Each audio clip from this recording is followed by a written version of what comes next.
All right, folks, thank you for joining us. We are going to get started here in just another minute or two, letting some folks in from the waiting room, but welcome to the conversation, and we'll be getting started shortly.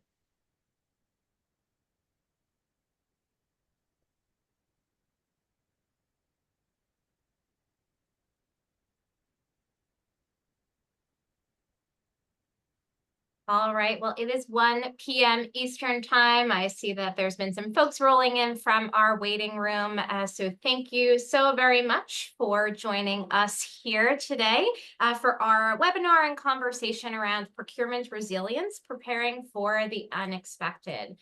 My name is Jeanette Bruno. I am SOVRA's Director of Advocacy. I am also a former public servant who worked in both U.S. federal government and local government in procurement modernization, and I'm really excited to be facilitating today's conversation today with our three esteemed experts that we have on the line. I will ask each of them to introduce themselves. And so, Professor Tyler Chamberlin, you're off mute for me, so I will start with you and then we'll move on. Thanks so much, and I've got to obviously update my professional picture. It's amazing, right? You go a few years and colors change and that. So sorry for any false advertisement there may have been there. I'm Tyler Chamberlain. I'm an associate professor at the Telfer School of Management at the University of Ottawa, and I teach on issues of economics and international business here. Amazing. Thank you so much. Happy to have you. Jean-François, if you would like to go next. Sure. My name is Jean-François L'Ecuyer. I am Chief Revenue Officer at EDILEX. Maybe a bit more to introduce what EDILEX is, because this is a SOVRA event. So we've recently partnered with SOVRA to develop an integration between our softwares. EDILEX is a procurement contract automation software. We are specialized in public procurement. For the past decade, we've been mostly established in Quebec, but in the last few years, we've started expanding throughout the country, working with federal entities, and then our recent partnership with SOVRA opens a lot of doors for on a national level. So looking forward to have this discussion. Thank you. And Dan, over to you. Sure, yes. My name is Dan. I'm Director of Growth here at SOVRA. I've been here for going on almost 3 years now. Prior to that, I was in the procure to pay implementation space with a small firm for about 3 years. And then before that, 15 years of ERP experience. So coming at it from a overall view of how all of these systems fit in together. And also looking forward to the conversation today. Wonderful. Thank you so much, everyone. We're really eager to hear from you. Before we move it over to you, I just want to set the stage a little bit and kind of give our audience here a little perspective about what we'll be speaking about in this next hour. So for those of you who are new to us here at SOVRA, we are a full source to contract solution, and we are entirely public sector dedicated and focused. So all of our expertise and work is with public sector professionals across North America. If you would like to hear more about SOVRA and everything that we do, Dan here is on the call, and I welcome you to reach out to Dan, and we'll be sharing emails and ways to contact us after we get through today's conversation. A few housekeeping items. You should have a Q&A feature at the top of your webinar. As you have questions, please do feel free to utilize that Q&A feature and submit them here to our esteemed panelists. We have some pre-planned questions that we will go through first. If we have time at the end, we can then work through your questions. So please feel free to submit them as you have them. All right, so a little bit on our agenda. I'm going to be just setting the stage a little bit, kind of talking a little bit about some of the volatility we're seeing and the implications for the public sector, particularly in the space of procurement. And then we'll move through some questions for our panelists today, and then close out with a little bit of an action item, something for you all to take away from today's conversation. So just to talk a little bit about where we currently are in this volatile space, and I won't spend a ton of time in this slide because I know many of you are living this in real life as I once was very not in the not too distant past, but there's a lot of uncertainty right now. We are definitely embodying that VUCA, volatile, uncertain, complex, and ambiguous space in all aspects of our lives, and particularly for those of us who are in the public sector. What this really means is that we are going to need to continue to do more and deliver more and meet that expectation of those that we serve with less, whether it's fewer resources, smaller budgets, less time, and added complexities of things like AI and other features are going to continue to change the conversation in many different ways. Won't spend a ton of time here either, but as you know, we've seen lots of uncertainty across many different sectors, and this is not a new trend. This is something that's certainly been happening sort of in that post-COVID world, if you would, and so the volatility may have changed a little bit in terms of what we're focusing on today's conversation, but the fact of the matter is this has been building up for quite some time, and whether it's the cost of raw materials, the cost of sort of dairy and eggs and other kind of produce items, it all has really dire consequences for procurement, and specifically not just about price. I think often as a procurement professional myself, I think a lot of times people are just like, well, we're just focused on price. It's really not about price. It's about making sure that we're delivering the service quality, making sure that we're in compliance, making sure that we're getting the best bang for public dollar spend. And so when you start to think about some of the implications of this volatility and some of the fallout, we're starting to see things like supplier distress due to things like trade disputes and inflation. We're starting to have a lot more difficult conversations with our suppliers. We're seeing new initiatives come out, like the Buy Canada initiative, really thinking about where are we sourcing and what does that mean, and what are those implications for our local economy, and how might we need to change our practices and structures to accommodate those policies. And then, we're really just seeing this greater push to making sure that we are spending public dollars in the best way possible, in a way that makes sense. For procurement contracts specifically, I know I have many conversations with my former colleagues and our current SOVRA customers in these spaces. It's really translating to a lot of strain on contracts. I know, having worked in federal government, many of our contracts were 10-year fixed price for IT equipment, things like that. And the price that you set a couple of years ago is not the price that you're paying today for many of those materials. And in some cases, you've got some flexibility. In other cases, there's not a lot of leeway. That's resulting in a lot of really tough conversations with vendors and suppliers saying, I can't deliver, or I'm not able to source this. I was just on a webinar with folks just south of the border in Michigan, where they were having a big challenge sourcing some very specific parts to ferry equipment that they just couldn't get, their supplier couldn't get, and they're operating a mass transit system based on ferry. And so there's just a lot of those very real world implications for those things like supply chain disruptions, or having suppliers say we're not able to deliver that.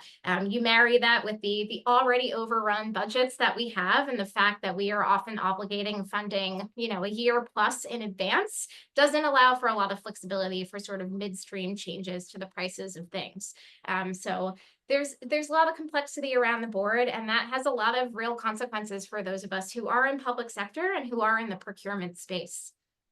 So with that context, I would like to move into our panel discussion, as I'm really eager to hear from our experts on the call today. And we're going to start this first kind of segment in, what are we facing now? So what are we seeing? What does that mean? What's the beat and the pulse on the ground?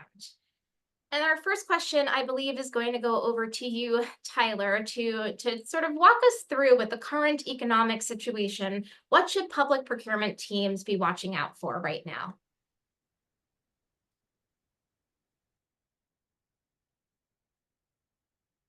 There we go. Sorry, just got to unmute myself. Yes, thank you so much. And I think that was such great coverage of so many of the challenges that are being felt across the whole economy, and certainly in terms of for the folks on the call here who are in procurement, the challenges that you're seeing. I'd say that the biggest thing that we all need to see, and that goes for people in procurement and across the whole economy, is some certainty and some resolution. And so when you talk about, you had a great set of the different factors up on the screen, that where there's so much uncertainty. For example, with tariffs, I mean, the clock's running towards July 9th, and Hopefully there'll be some more clarity or certainty at that point about what tariffs are or are not going to be. But of course, that's not going to be the end of it either. This is one of the great challenges that we're facing now, is that there's so much talk about it, and it's easy to say that there's so much more uncertainty, and we live in a time of uncertainty, but we really do. You can't get away from that, and of course, you live it on a day-to-day basis. So that's the first thing that we need to watch, and I think you know, in some ways, perhaps many of us want to stick our heads in the sand or to hide and avoid it, but you can't. You simply can't make decisions, and so the decision makers on both sides of the transaction need clarity in order to make these decisions going forward about what to do. And obviously, many procurements can't be put off. They are things that have to happen today. That you know, the world has to keep going on, but some things can be delayed.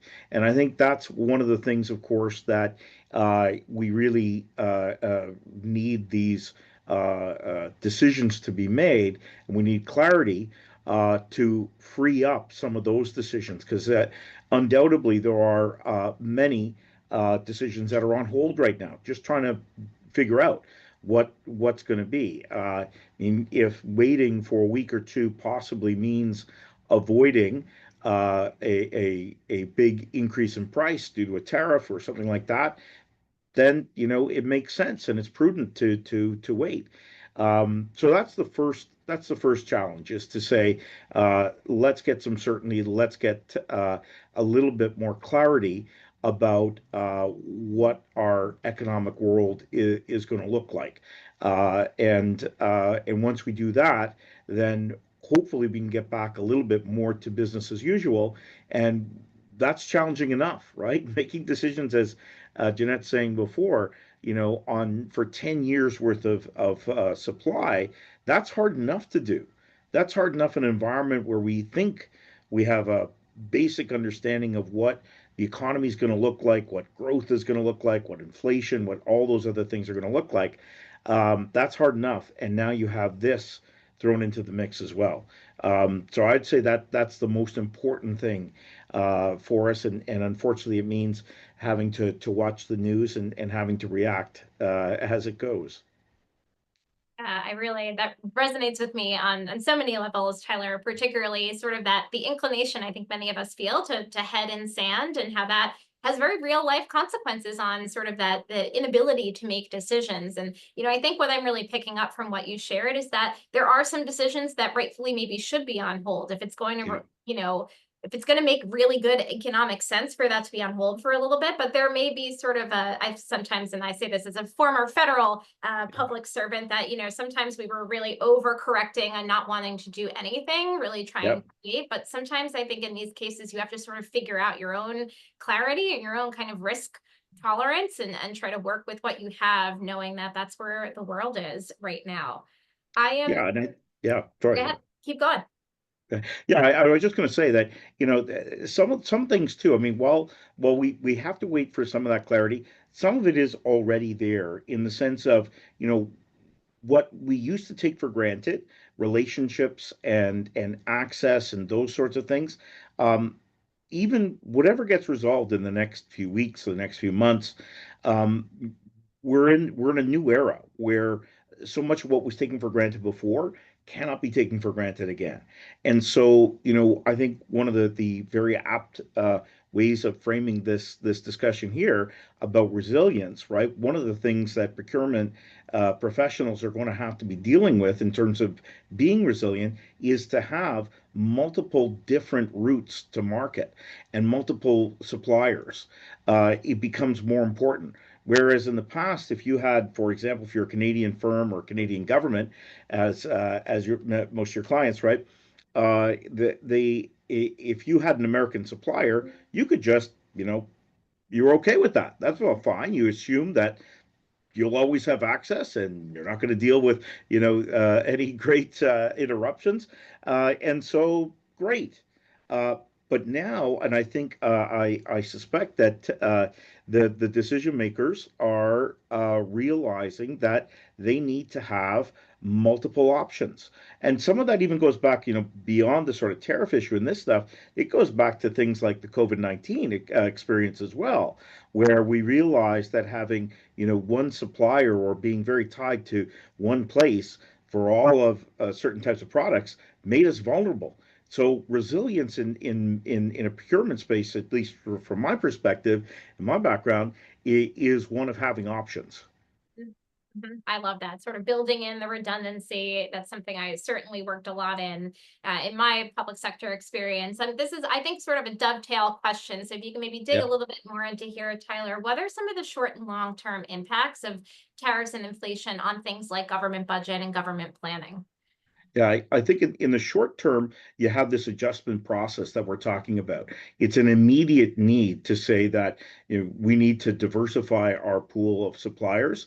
We need to build that in, and in some cases, that might mean that we're not taking the cheapest price. Not that all decisions are based on price or on the cheapest part, but to an extent, that is changing, right? That's something that's changing to say that because we can now in some places put a number on the value of resilience, we're willing to pay more. We realize that we need to pay more sometimes for certain products because it's going to give us resilience, because we're going to benefit from that insurance, if you like, eventually, if relationships are interrupted. So that's a big short-term aspect, I think, of changing the way that procurement happens in order to have more resilience built in to your relationships. In the long term, there are things that certainly, from an economic standpoint, we have for a long time, and the way that we used to teach, and I think the way we will continue to teach, is that barriers to trade and barriers to trust in the economy are a bad thing, and they're going to raise costs and they're going to make things more difficult. And that's the unfortunate part of where we are. And so, unfortunately, as time goes on, and if what we've experienced in the last 6 months becomes more indicative of our normal state of affairs, it's going to mean higher costs and more friction in the business world, and that's going to be challenging for sure. But it's also then going to require us to look more broadly. And so one of the things that I am curious to see as time goes on in procurement is, on the one hand, you could see perhaps how we shrink inwards, and all of a sudden we become more fixated on, for example, only being supplied close to home, or only, wrapping our purchasing in a flag and saying, we have to buy Canadian. I'm not sure. Certainly, the economics on that is not great. That's how you atrophy. That's how economies over time have failed to produce and failed to move forward, when they only rely on who's ever closest to you to do the supplying. You have to have a wider group. And at least for us in Canada and in the public space, what it means though is that rather than saying the wider source of supply means Canada and the U.S., now we're going to have to look further afield. I think now it's going to mean that it's going to be, in fact, push us towards more global types of integration.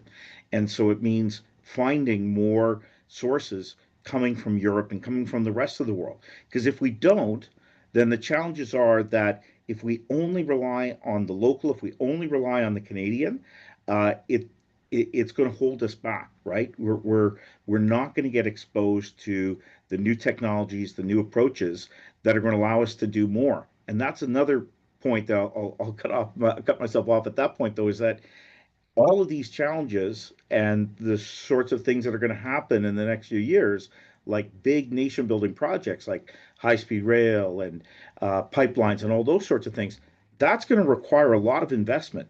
That's going to be draining enough on the public purse. And so we've got to find a way to do the things that government already does better, more efficiently and better. And that's not going to be realized by only always taking the Canadian option. Yeah, I hear a lot in that about sort of balance, and a lot about like how do we, there's some short-term shifts we make, but then how do we sort of balance that out for long-term gains, which I think maybe sort of is a nice pivot over to Jean-François. I'd love to kind of hear your perspective Sure. on this question about when the market shifts really quickly, what kinds of contract risks are going to show up first? Yeah. Well, first shout out to Professor Chamberlain. That was a very good, very good point. And it's very interesting to see the economical perspective, and there is links into risks as well. I see risks going into two main categories. There are risks to your ongoing contracts regarding execution. Jeanette, you've touched it in your introduction. It's hard to go around price volatility, supply chain disruptions. We see right now a lot of increase and surges in force majeure claims regarding contracts. The tariffs haven't helped, but that was a previous state that was already there. Supply chain disruption has been happening for the past 5 years, and it's just accelerating to a point where we don't know where it's never if it will go back to normal. I think this is our new reality. I don't think this is temporary. So there is a way to mitigate all those risks in your future projects. Price fluctuations are going to happen, cost escalations are going to happen unless we're able to open to new markets. But tariffs with our friendly neighbors and other countries are still going to happen. But to Professor Chamberlain's point, it will be difficult to have multiple suppliers if we evolved in a buy Canadian policy, because the pool of supplier is now reduced, or the risks for your future project now is not in future execution, but now mostly in eligibility of suppliers, whereas you don't necessarily have the right amount of suppliers to get the best price, the best quality. And moreover than that, it's just the relationship with the vendors that you had might be altered. So if you have a new pool of supplier or restricted pool of supplier, there will be new suppliers in there that you don't know, that haven't been assessed, that are more riskier as on a relationship standpoint. So solely that is a very high contract risk just as on a relationship standpoint.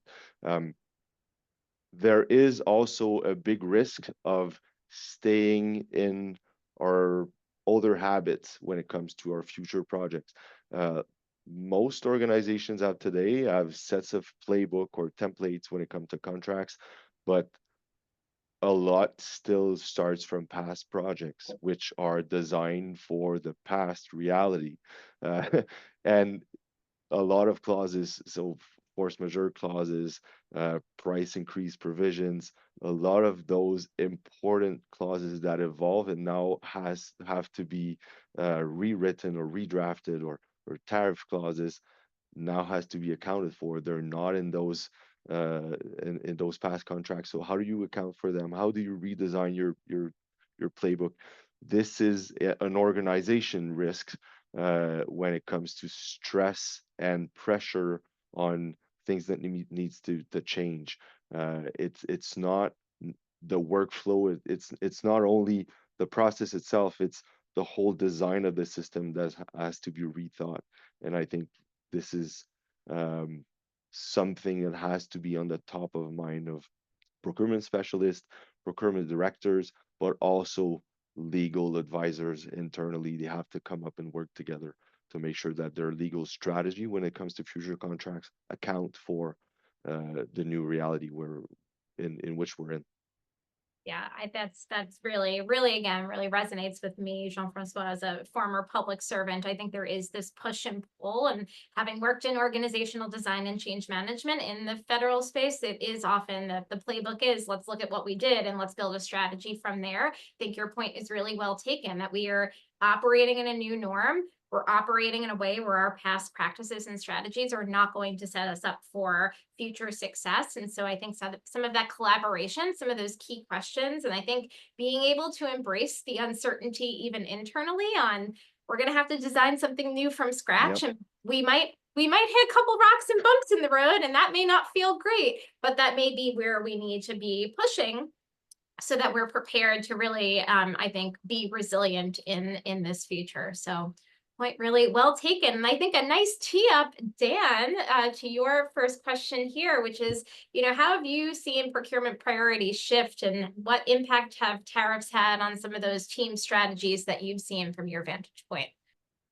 Well, thanks. I think there's a disadvantage in going third on a topic because a lot of what I was thinking you guys have stolen from me. So I will start off by saying that, but really no, let's look at it. I look at it through really two sort of lenses. One is sort of a strategic fit or shift, sorry, as well as a tactical response. And this is really based on, maybe we were a little bit more macro, and I'm going to go a little bit more micro in what I'm hearing from agencies that I talk to every day. And one of the big shifts, those strategic shifts, is going from cheapest or lowest price to surest opportunity. Tyler talked a little bit about that as well, but it's not only the total cost of ownership, but this new concept of risk-adjusted total cost of ownership. So there's more and more factors going into these evaluations that we're seeing to drive those decisions. And procurement is no longer like it used to be, and COVID also helped move this forward, but it's no longer just about savings and finding that cheapest price, but it really is a lever to help build resilience into not only the agency and the entity, but also in policy and policy alignment. So procurement is growing with these new challenging environments that we keep getting thrown at us and evolving into this much, much bigger thing, giving procurement a much bigger seat at the table when it comes to the decision process.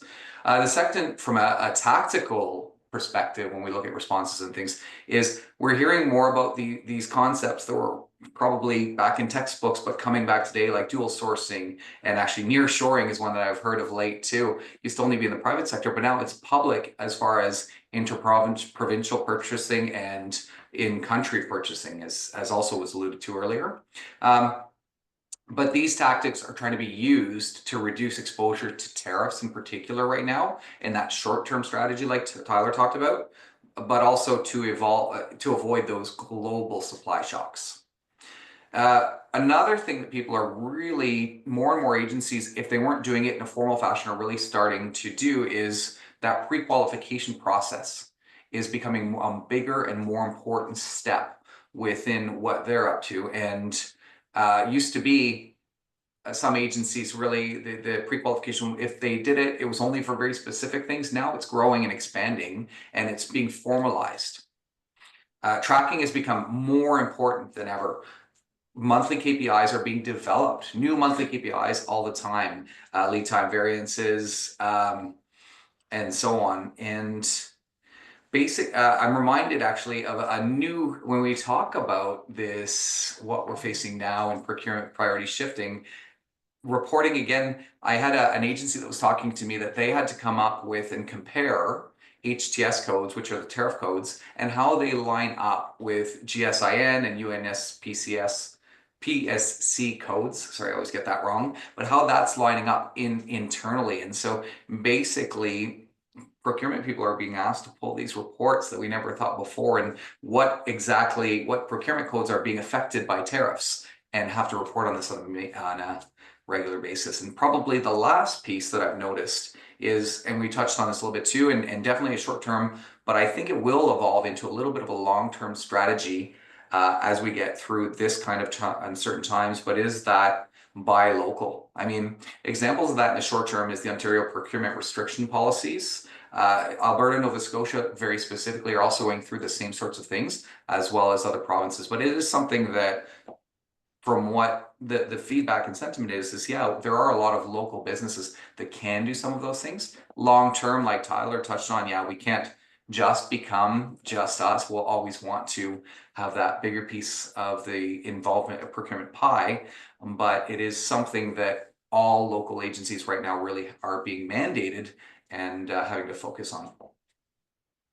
Fantastic. Thank you, Dan. Yeah, I think this conversation is really helpful. And I think for me, what's kind of coming through is that we're making some shorter term adjustments, and we've talked a little bit about what those look like. I think there's been some acknowledgement that maybe some of those shorter term adjustments are not necessarily the things we'll need to invest in long term. So we're going to have to sort of strike that balance here. And I think each of you have sort of touched on that from your own perspective. And I have found that just really helpful to sort of hear how this conversation evolved as we've gone through. So we've kind of set the stage and talked a little bit about what we're seeing now, what might that mean, what does it mean for the short term, what are those long-term implications? I kind of want to dig into the second portion of our conversation today to sort of talk about when things get complicated, how do teams react? I think, Jean-François, you sort of touched on the fact that like operating systems, ways of working may need to change and look different. And so I think, Dan, I think I might actually be starting with you here. So what gaps are you still seeing in how clients track projects, vendor performance, contract milestones? I think you touched on this a little bit, but talk to us a little bit more about it. Absolutely, yeah. So you guys can't copy my ideas on this answer, but basically what we're seeing is there's a number of things that really are really show up when things get hard, when things get more complicated. And I think one of the key ones that we're seeing in every instance, every time I talk to people, are fragmented systems. So fragmented procedures. It could be that certain pieces of information are captured in a certain way in a certain system versus others in others, and sometimes there's overlap. So there's all kinds of room for mistakes and errors. And then the team itself can't see early risk signals. So milestones, tracking milestones, that's another big one. That examples like insurance renewals, bond expires, any type of thing like that, if you're not tracking that, then it does create an element of risk as well. Example is I've had, I remember talking to someone, they were saying they had one of their major supplier contracts was due for renewal in a month. So they only had a month to renew this and review this and negotiate this contract. Performance data in contract performance data should be equal in the contract language itself. So if there's not like a scorecard type of capture, measurements, penalties, bonuses, all these sorts of ideas, there's no feedback loop, there's no highlighting. So these are some of the areas that we're seeing, and also all of it leads to can lead to limited retroactive insight. But I think what people are figuring out finally is and what we're recommending is embedding when you've got those KPIs, when you've got those recordable things, record them within the contract, and then follow up with a clear cadence on those ideas, both internally, but also externally with the vendors themselves. And that will start to kind of help to mitigate and really prevent those things from breaking down at the source. Yeah, I'm really hearing, Jim, what you're saying. A lot of transparency and visibility, just like really thinking about what that means, incorporating that into processes, reconciling some of those fragmented data systems and making sure that people are sort of operating from the same page. Boy, does that sound like things I had to deal with as a public servant myself not too long ago. I'm going to shift gears a little bit and bring us over to you, Jean-François. I'm really curious, when suppliers can't deliver, what can buyers do to do things like protect their timelines and protect their budgets?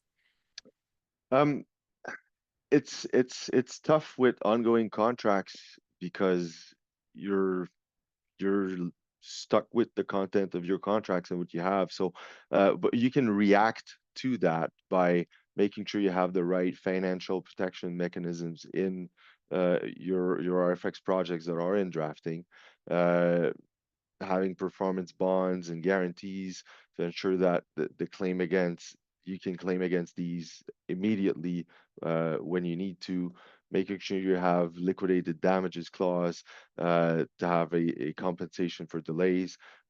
And, we're talking about price adjustments having the right mechanisms to prevent a lot of, we see a trend to index linked contracts that are becoming more popular. Freight forwarders, carrier are using that as well. It's a more dynamic way to manage costs by attaching the rates to the market benchmarks. It will go more into that, and then we see a lot of so just to put the people in context, at EDILEX we have an in-house legal team that works with our clients to make sure that the templates are updated, and if they have special needs, that we can work as the outside counsel, updating the playbook and making sure that it follows ever-changing laws and regulations. We see a lot of requests lately that are specific to having more detailed force majeure clauses, having better provisions that covers specific events, territories that are more related to the Canadian market, that include tariffs, that include the notion of if there's a total collapse of the supply chain regarding XX product, regarding trade wars, have a better outlining of mutual obligations for mitigation. The alternate sourcing plan that Dan was talking about is something that you might want to have covered there, and define compensation thresholds for cost overruns. Having something, a lot of organizations, they have a boilerplate clause that it's their force majeure clause. It just accounts for everything, but then when it comes to specific details, if it's not explicit, it's harder to fight back and to get your rights recognized. We see a lot of requests for tariffs clause too.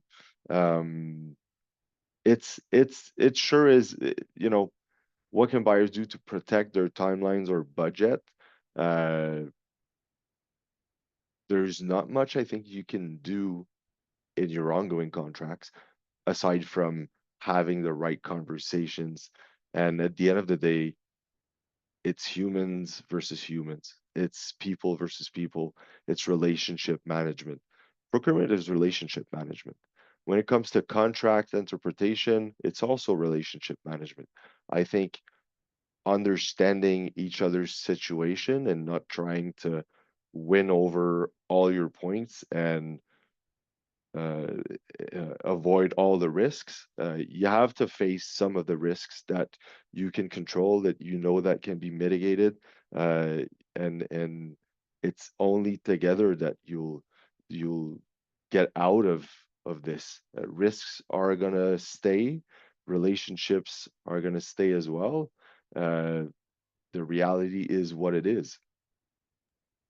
Yeah, I think that's a really key point. I think that, I think sometimes I can say this from my own experience. We often try to over index on preventing all risk, but having to accept that some of that is just part of reality. And I think really not neglecting the fact that the relationship between you and a supplier and what might that mean, because sometimes all you have is clear and open conversation where you can sort of talk about what you can both mutually agree to. I think not forgetting some of those more basic things that really Yeah. can help to Well, change I'm that. an optimist, so I think we can just talk it through. But sometimes it gets harder for sure. But the reality is the reality. Even though you have a solid contract, you can't enforce or create product where there's no product available. Yep. And to Dan's point, the management of complexity, I think it creates an opportunity, though, to adopt new ways of working, new technologies, new solution, invest in data analytics. And one point we haven't touched since the beginning of this, and it's not our core topic for today, but the workforce is changing throughout all of what's happening. And we have newcomers that are less experienced. The average experience tenure of procurement specialists is lower than ever, and they have big responsibilities with less experience. We have to put the right tools in their hands for them to succeed. Yeah. No, I love that. I really love that as someone who pays quite a lot of attention to the shifting changes in workforce, particularly in this space.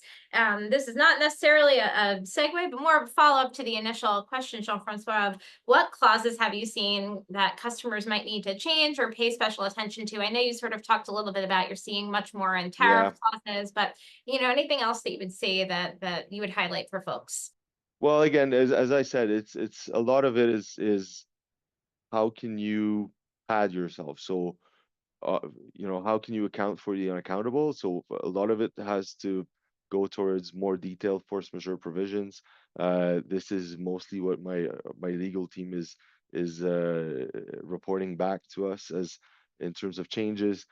Tariff clauses, that's a big questions.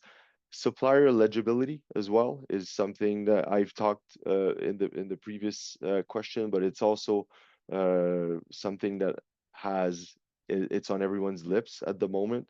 How are we going to evaluate suppliers? Which criteria should we use? It's all questions that we're answering, and it's in everybody's mind right now. And it's not easy because it changes. It can change regarding the scope of your contract as well, the size of it, and the nature of it. So it's not easy for teams to follow up on this. Wonderful. All right. Tyler, I Is think this something that, oh, sorry, is this go something, ahead. Dan, you're seeing as well?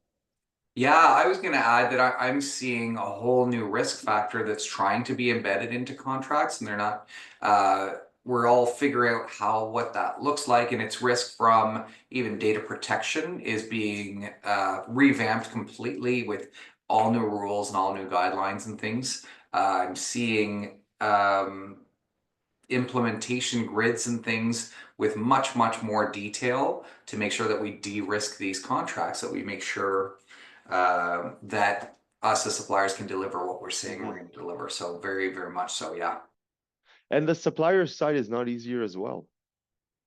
It's very difficult as because we're suppliers, and as suppliers, we're in the opposite position where we need to make adjustments as well in what we accept in contracts, what we agree to be binded to, and even qualification criteria is something that we pay attention a lot to. Awesome. This has been a great conversation. I am going to keep us moving over to you, Tyler. I know you touched on this a little bit. In fact, I think you all touched on this in the previous portion. But again, from that economic lens and perspective, what are the impacts of governments buying local, and what kinds of trade-offs come with that that they can better manage, or that they should be thinking about right now? Yeah, I think it's a really interesting point, and it's one of these things where you don't have an easy, sort of binary, yes, no, or only one way is right. Because I think in the short term, in fact, this could be a good thing if it gives a bit of a window, an opportunity for local firms to step up and to deliver in ways that maybe they wouldn't have got opportunities before. Again, maybe they're not quite as low cost, or they aren't the cheapest price, and part of that may be because of scale. And when they get an opportunity, and of course, one of the great things, and I talk about this in class too, that one buyer, buyers are all valuable and all alike in a way, but there's one that is even more important, and that is the government, because they're so big, right? And you think about it, for so many of the firms, so many of the suppliers, to get an opportunity to supply to government is potentially the opportunity to expand your business in a way that you couldn't do otherwise, because the scale of the need, not always, but sometimes, is such that it can justify making those investments. So the short term, right, hopefully actually creates more options, actually creates more choice for the people on the other side, the people who are procuring. So inside a government, for example, In the long term, though, again, and this is kind of where I think the conversation Jean-François and Dan were having a back and forth about the relationships and about risk, right? Is if you become complacent, if the procurement becomes automatic and isn't one that is carefully thought through, then of course you are opening yourself up to atrophy. You're, making you're limiting what you can achieve. And no one has a monopoly on good ideas. Good ideas are all over the place, right? They're all over the place in Canada, but they're all over the world too. And if your procurement options are too narrow, right, and if you're only sourcing very narrowly, right, then you aren't going to get access to those good ideas. And so, as I say, in the short term, that narrowing is maybe a good thing, and is actually going to be beneficial on all sides, right? Long term, though, right, we have to guard against that narrowing, right, and that becoming too complacent in the decisions that we make, because those good ideas are going to come along, and you want to benefit from them, and we all want to benefit from them. And of course, we're also talking about here, especially when we're focusing on the government sector, those choices are beneficial to everybody, right? These are things that are of in many cases great importance to all citizens. Yeah, I think it is again that there are some short-term gains that are huge right now that are great ways to compensate for some of the chaos that's happening. But I think really remembering what it looks like to maintain flexibility, and even I think sort of the accepting those new ideas, sort of managing agility in the procurement space, which is a space I've worked in quite a bit, about how do you balance, how do you make sure that you're adhering to process, but that you're able to adjust and move as there is something new that changes, or as there is a new idea or a new way of working that you want to incorporate. I think is a big lesson that we continue to learn as we grow and see here. So I think that's a nice segue into, we've talked a little bit about where we are, talked a little about those implications and how are folks reacting to that. Where are we going next, and how do we build resilience? What does this look like for governments and for suppliers and agencies all across the board? Jean-François, I think I'm going back to you. How can agencies make contracts stronger without scaring off good vendors? It's not that simple, but it is. And I'm gonna go back to my point where we're humans trying to talk to humans and defining a relationship. I think the first thing that we should focus on is having user-friendly contracts. Making sure that your contractual documents are written so that the information follows a logical flow of acquisition process, making it easier for vendors to identify all the key business terms, and having a tool or some way of working that just provide intuitive templates for the drafter, for the procurement specialist, so that they know that they're in total control, but also for the suppliers to make sure that they get the best response as possible, because at the end of the day, that's what you want to get. Offer plain language content, making sure that the navigation throughout the complex documents with addendums is easier and more digestible. I would add to that and I've touched it on a previous point, the risk allocation. Make sure that you protect the public interest while maintaining your attractiveness and your relationship. You have to accept that you'll have a shared responsibility for risks, anything that's under your control, any risk that can be managed or mitigated. It's all about strengthening the relationship to make sure that together you go through the challenges and the contracts are executed, and the negotiation is easier and the conversation is flowing and going. Standardization, I think it's hard to do sometimes without people perceive it as rigid. There are ways to standardize your content and making it user friendly with less rigidity. Having standard language throughout your sets of your playbook, and make sure that there is a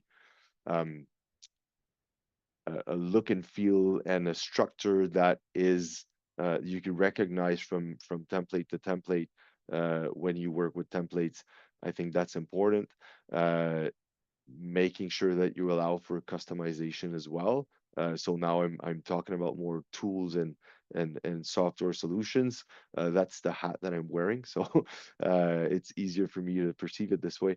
And I would end by saying transparent technology that involves the suppliers. So not only technology or solutions that you're going to use for yourself to go faster, to be more, to have better conformity, better control, but also platforms that involve suppliers, that makes them a true part of the conversation and of the process.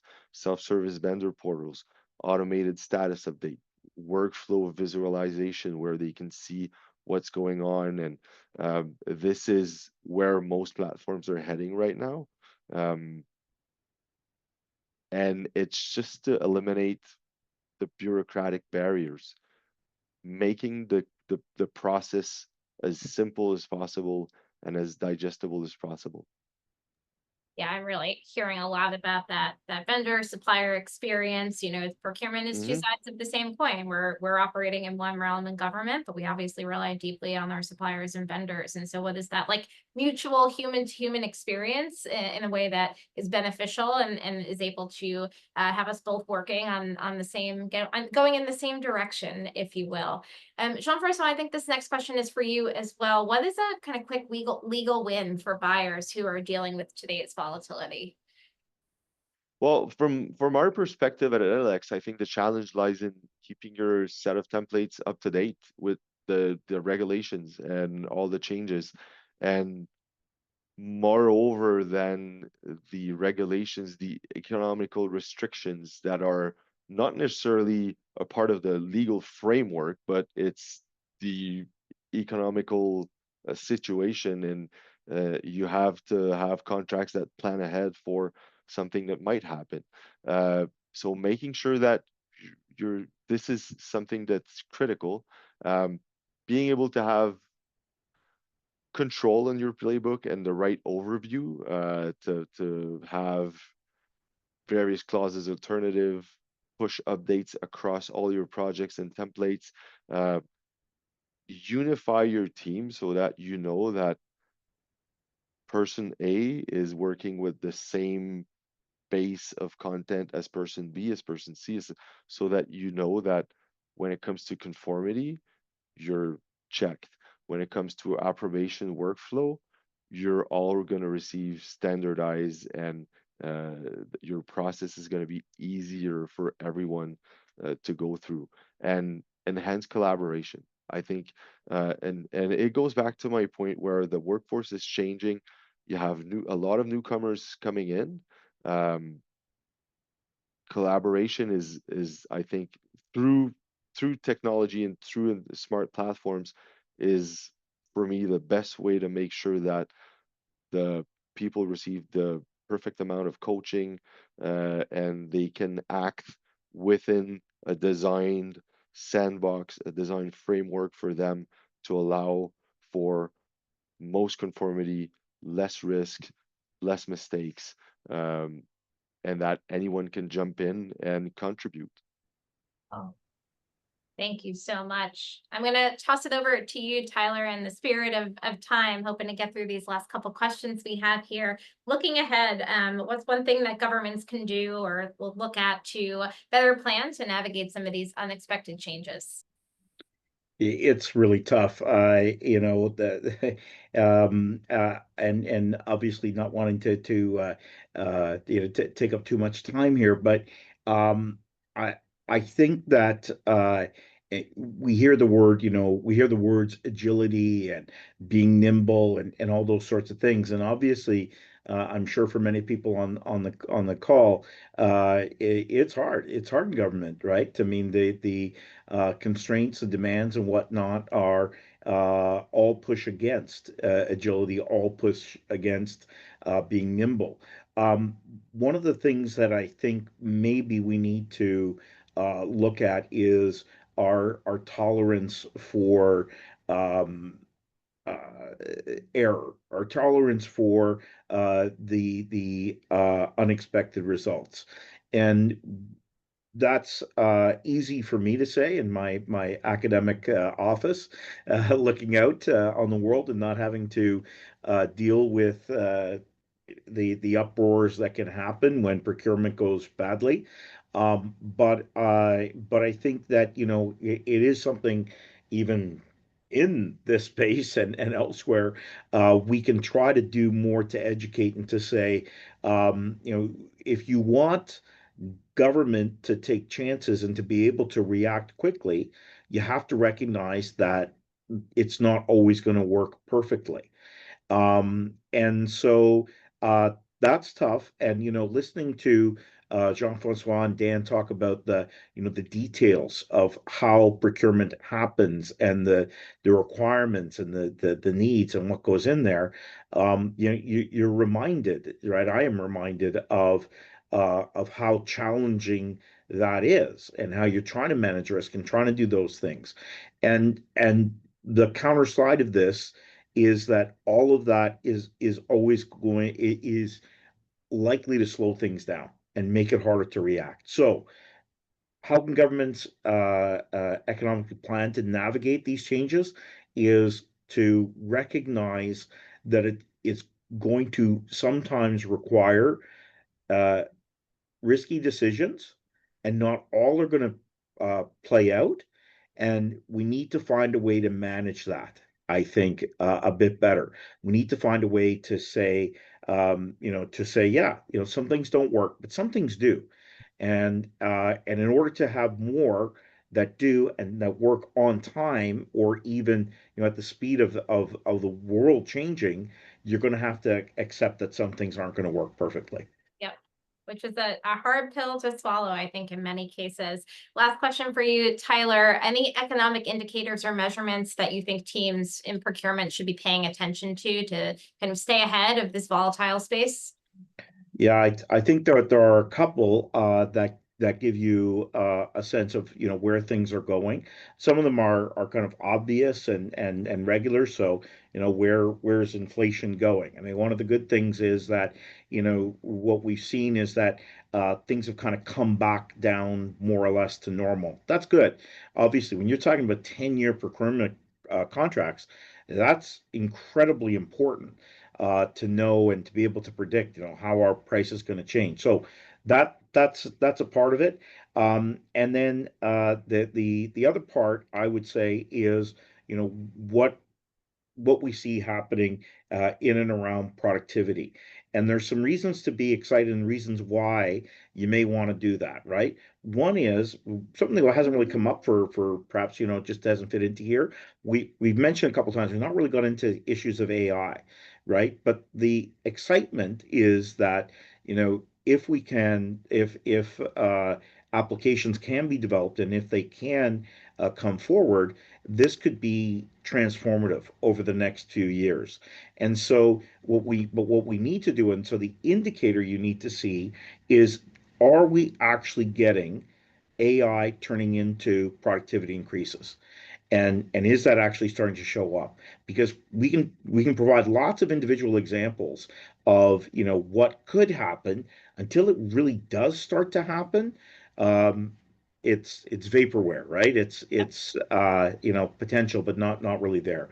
So those are the two things I'd be looking at, and they're not very exciting or avant-garde, but I think that's what are most important. Amazing. Dan, the last question's over to you. One thing that you always recommend for folks to be looking at to gain control over their procurement process. Right. As usual, my two colleagues here have used up most of the time, so I will do this in 2 minutes. But really, the one thing would be to build a supplier intelligence roadmap. What I mean by that is first, start by mapping out the suppliers that you currently have and visualize who you buy from by category, but also by location and even diversity status, if that's something that you've got. Spot the gaps in those and start to visualize and where there's coverage issues.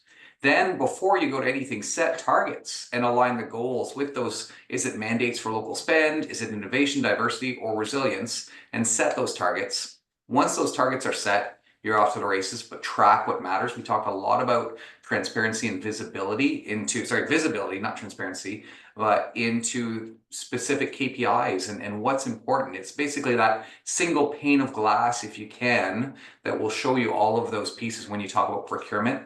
Once you've got all that, act on those insights and adjust the outreach and qualifications scoring, what pipeline as far as your vendors go. Yeah, I'm talking sales terms as far as vendors go, but you do want to build up that vendor pipeline. The outcome is to move procurement from really a reactive firefighting type of emotion to more proactive resilience. And on that, I'll pass it back to you, Jeanette. Thank you so much, Tyler, Jean-François, Dan. This has been a really fantastic conversation. Thanks to all who joined us today. On this last note, if you see this QR code here on the screen, we have a procurement resilience assessment that you can take. It's just a 5-minute assessment. It will give you a little bit of insight into where you are. Think about some of those pieces that you may want to invest in or think about. Again, Dan is available here in Canada. So any questions you have, please feel free to reach out to Dan. He's happy to meet with you about your assessment results or about anything else that you may need support in. So again, Tyler, Jean-François, Dan, thank you for joining us. Thank you for sharing your insights, and thank you all for being part of our webinar today. Have a great day, everyone. Thank you.